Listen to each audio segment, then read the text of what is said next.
ಕೊಲೆ ಆದರೂ ಕೂಡ ಕೊಲೆಗಡಕರನ್ನ ಒಳಗೆ ಹಾಕಬೇಕು ಅಂತ ಹೇಳಿದ್ರೆ 100 ಬಾರಿ ಯೋಚನೆ ಮಾಡ್ತಾರೆ.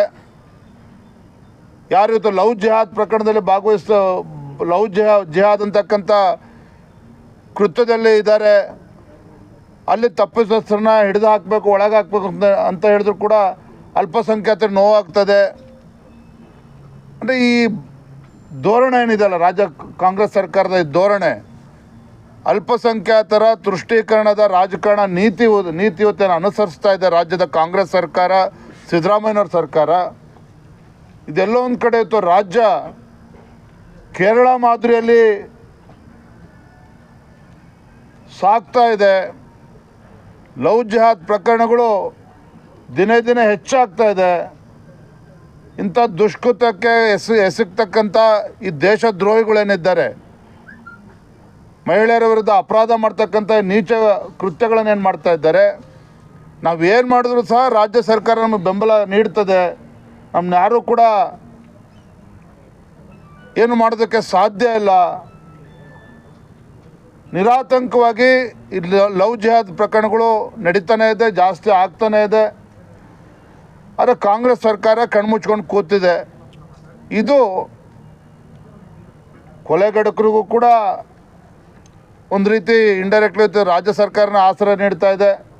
ಲವ್ ಜಿಹಾದ್ ಪ್ರಕರಣದಲ್ಲೂ ಸಹ ಎಲ್ಲ ಒಂದು ಕಡೆ ಆಗಲೇ ಹೇಳಿದೆ, ಕೇರಳ ಮಾದರಿ ಇವತ್ತು ನಮ್ಮ ರಾಜ್ಯದಲ್ಲೂ ಕೂಡ ಶುರುವಾಗಿರ್ತಕ್ಕಂಥದ್ದು ಒಂದು ರೀತಿ ಭಯದ ವಾತಾವರಣ ಇತ್ತು. ರಾಜ್ಯದಲ್ಲಿರ್ತಕ್ಕಂಥ ಹಿಂದೂ ಕುಟುಂಬಗಳಲ್ಲಿ ಇವತ್ತು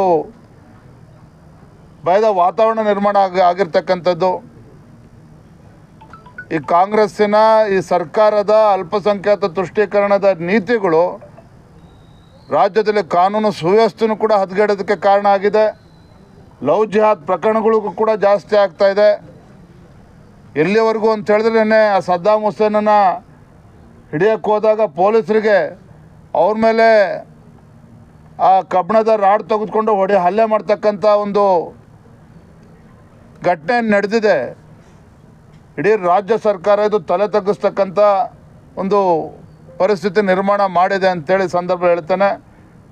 ಮತ್ತು ಅಲ್ಪಸಂಖ್ಯಾತ ತುಷ್ಟೀಕರಣ ಎಲ್ಲಿವರೆಗೆ ಅಂತ ಹೇಳಿದ್ರೆ, ಅವ್ರಿಗೆ OBCನಲ್ಲೂ ಕೂಡ ಇವತ್ತು ಪರಿಶಿಷ್ಟ ಜಾತಿ ಪರಿಶಿಷ್ಟ ಪಂಗಡಗಳಿಗೆ ಇವತ್ತು ಅನ್ಯಾಯ ಮಾಡಿ ಅಲ್ಲಿ OBCಯಲ್ಲೂ ಕೂಡ ಅವ್ರಿಗೆ ಕೊಡ್ತೇವೆ, ಹಿಂದುಳಿದ ಸಮಾಜಗಳಿಗೂ ಕೂಡ ಅನ್ಯಾಯ ಮಾಡ್ತೇವೆ ಅನ್ನೋ ಮಟ್ಟಕ್ಕೆ ಉದ್ದೇನ ಹೊರಟಿದ್ದಾರೆ. ಇದೆಲ್ಲದಕ್ಕೂ ಕೂಡ ಈ ಮುಂದಿನ ಲೋಕಸಭಾ ಚುನಾವಣೆಯಲ್ಲಿ ಪ್ರಜ್ಞಾವಂತ ಮತದಾರ ತಕ್ಕ ಉತ್ತರವನ್ನು ನೀಡ್ತಾರೆ.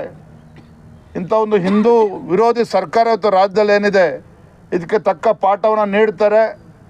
ಮತ್ತು ದೇಶದ ಭವಿಷ್ಯದ ದೃಷ್ಟಿಯಿಂದ, ಈ ಭಾರತದ ಒಂದು ಸುರಕ್ಷತೆ ದೃಷ್ಟಿಯಿಂದ ಮತ್ತೊಮ್ಮೆ ನರೇಂದ್ರ ಮೋದಿಜಿಯವರು ಪ್ರಧಾನಮಂತ್ರಿ ಆಗಬೇಕು ಅನ್ನೋ ನಿಟ್ಟಿನಲ್ಲಿ ಎಲ್ಲರೂ ಸಹ ಇವತ್ತು ಭಾರತೀಯ ಜನತಾ ಪಾರ್ಟಿ ಜೊತೆ ಕೈ ಜೋಡಿಸ್ತಾ ಇರ್ತಕ್ಕಂಥದ್ದು ನನಗೆ ಸಂಪೂರ್ಣ ವಿಶ್ವಾಸ ಇದೆ. ನಾವೇನು ಮೊದಲ ದಿನದಿಂದ ಕೂಡ ಹೇಳ್ಕೊಂಡು ಬರ್ತಾ ಇದ್ದೇವೆ, ಎಲ್ಲ 28 ಕ್ಷೇತ್ರದಲ್ಲಿ ಇವತ್ತು ವಾತಾವರಣ ನಮಗೆ ಪೂರಕವಾಗಿದೆ.